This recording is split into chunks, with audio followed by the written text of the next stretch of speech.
Well, there are obviously problems with this, as no doubt many of your other commentators have said, in that we have no details, and the scale of the cut is such that both Russia and Saudi Arabia, if they're the only people participating, have to make very hefty reductions in their own output, which is going to be problematical to say the least.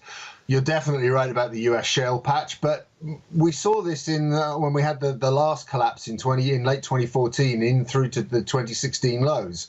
We had an enormous turnover in the ownership of oil and gas resources, but the legal system in the States, the bankruptcy procedures and so on and so forth worked perfectly well.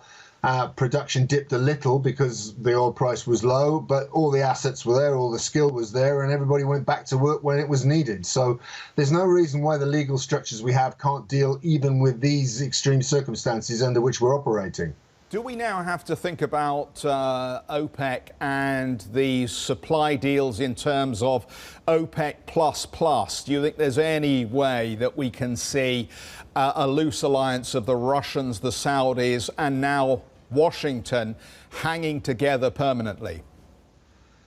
Well, strange times make strange bedfellows, but the problem with OPEC has been ever since the US shale revolution that instead of the Saudis having to keep their own cartel, if we're allowed to use the word, their own coterie online and then negotiate with the outsiders like Russia, they now have a three-way trade, so the gaming of that is very difficult.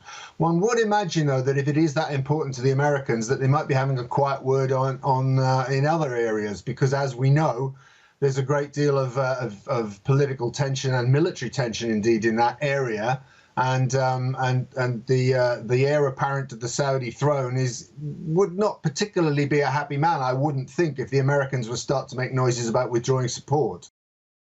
Hi, I'm Joanna Bersecci, and thank you for watching. You can check out more of our videos by clicking on the boxes on the screen. And don't forget to subscribe to our channel for more from CNBC International. Thank you for watching.